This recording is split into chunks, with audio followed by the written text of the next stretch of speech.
Hold up.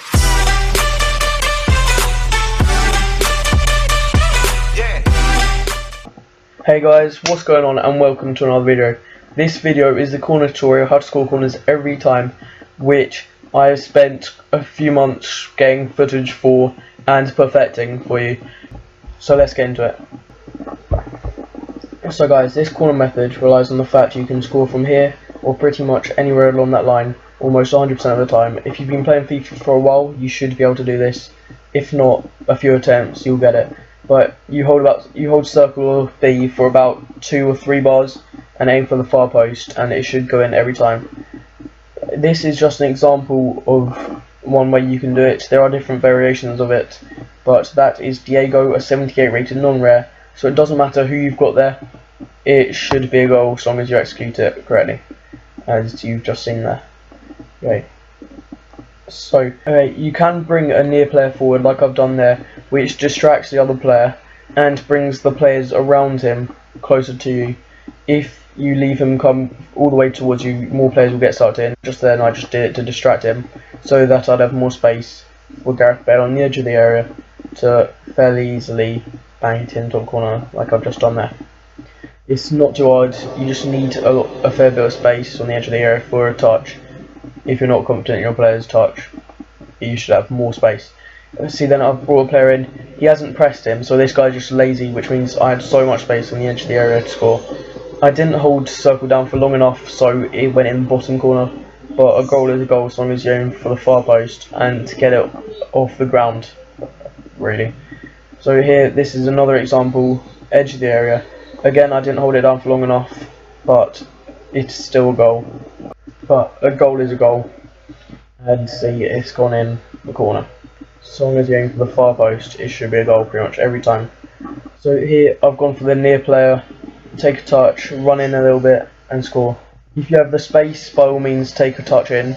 If you don't have space, you might be forced to beat a man, but you should be able to do it by running around him. See, there are 3 options of how you can do this. You can pass to the closest player and then pass it across to one of the middle ones, because they'll be in space then and people will be flying towards you. You can go to the closest guy on the edge of the area, or the furthest one, just to see who's in the most space, as teams defend corners differently and your teams start out corners differently as well. So the attackers and defenders will be different pretty much every time, you just need to decide which one. And you can do variations of this, like then I passed to the second man, passed it to the third man, but it was David Luiz and he's not the best at shooting. Here I had a player red carded, so I didn't have enough players on the edge of the area, so I brought my man in. He didn't press him, so I can pass it to him and pass it across with the driven pass, which is R1 and X, which can be really helpful in situations like that, as they're basically like a punched pass and it goes straight to feet, decent touch and a goal. As that is the best thing to do if only your near man's free. Here the second man was free, so just pass to him and it's a goal. As you could see there was blocking for the players in front of the keeper. So watch closely, your player in front of the keeper blocks him, so the keeper dives really late, or his view's blocked by the people around him. It differs every time. Here is another example, watch the player in front of the keeper, and watch how late he dives. He doesn't see it, so he doesn't even dive, he only sees the ball when it's next to him and already in the goal. This happens a fair bit of the time, and that's what happens if you execute it perfectly. So that is a perfect example of a way to score. Even though I should have held circle down for longer and done further in the corner, but that was Pepe, so what can you really ask? These should be a few more examples of the blocking. You can change your players, like run far post, run near post, like I did there, which moves the players about on the edge of the box, so allows you to have more space. There the player blocked the keeper so much that he didn't touch the ball, so he wasn't offside, but he still blocked the keeper and it was a goal, as the ball went in really close to him. So guys, this is how you do it. You point the flag towards the player you want on the edge of the area, and if you're going for the third man, as I am here, you hold it down to 2.5 to 3 bars, as that gets it to feet and hopefully their touch is better. But you can also see the blocking here. There, like the keeper doesn't dive until it's far too late. But if you're going for the second man, hold square down for 2 bars maybe. It just depends on what you want. you can hold it down for over 2 bars, they take a touch with their chest, but that is not great. Hold it down for 1 and it bounces before them normally, so about 1 to 2 bars is good for the second man. And if you're passing it short, obviously you just press X. But if you're going for the second man, you can hold X down fully and get them to pass it across the floor to them. But that is risky as it's much slower, so players on their team can come across to get it. See there, hold it down 3 bars, they'll touch around him and a goal. You could have to beat a defender sometimes, like I did there, but it just depends on how much space you create yourself. See here, brought a man in, 2 of their players come in, which leaves this guy open. Take a touch. I do have to beat some defenders sometimes depending on the touch. If their touch is out of their feet, you'll have some pressure, so you won't be able to get a shot away, so you'll have to go around them. Or you can pass it around the top and still score. It just depends on what you need to do in each situation, as every scenario will be different. You just need to spot what to do and what's best to get you a goal, and you'll come away with a goal. So here, the corner was far too short, it bounced before him, so I didn't have enough time to shoot before a defender was on me, so I had to beat a defender.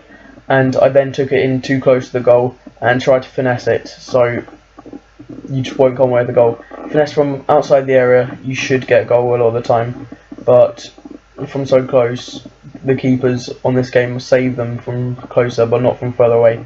Here are all examples of where it's been saved, but then I was lucky with the rebound. But if you bring it into the box, a fair bit of the time it will get saved. So from outside the box, and it should go in the far corner if you do it well. So here, man on the edge of the area, I had to beat a player, even though there was so much lag in this bit. I had to beat a player, and beat another player, and take another touch inside. And I did finesse it from here because I was inside the area, and it's the goal all the time because I was so close. I was past the penalty spot with that lag. But it just shows that you can have to beat defenders sometimes, but it's down to you to actually score.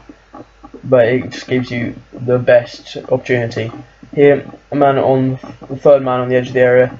I did have to beat a man. Oh, I didn't even beat him. I just moved him around and got enough space to score, as that is what you sometimes need to do if you don't get yourself enough space, or if the ball in isn't good enough. Another example of that there, I just had to weave my way through. It does help that I had Neymar, but you can do it with pretty much anyone.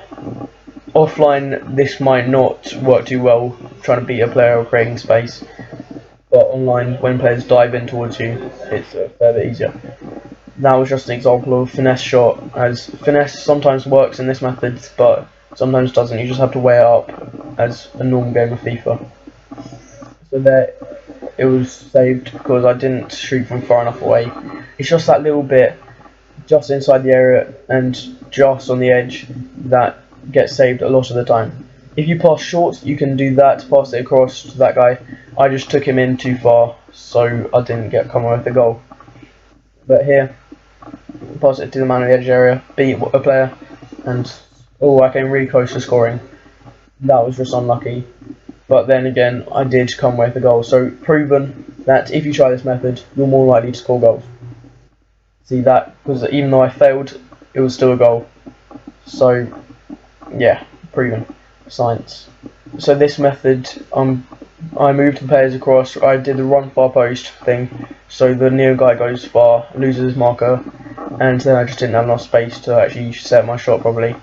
That was a terrible ball in, but my player still comes away with it. But because I was in the area in that little bit, which I said you can't score from this method, it was saved. There I'm in a world of space, but I didn't go far post, so the keeper saved it all day because it just went straight at him. Here I bring my man forward. I press down and down again on the keypad to move the player across, and he's free on the edge of the area. And it's Pedro outside of the boot, bang. So guys, I hope you enjoyed this, and I hope that it can help you out, as you can get a goal pretty much all the time with this method, as I've scored a lot of goals with this. Last minute winners so much in the draft, finals, semi-finals, whatever. It helps a lot. So try it out. Let's go for 5 likes on this video, please.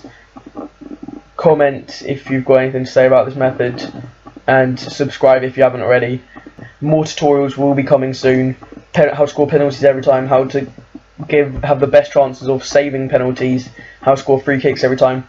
All of those tutorials coming soon. So subscribe if you want to see them. So, adios. Destruction.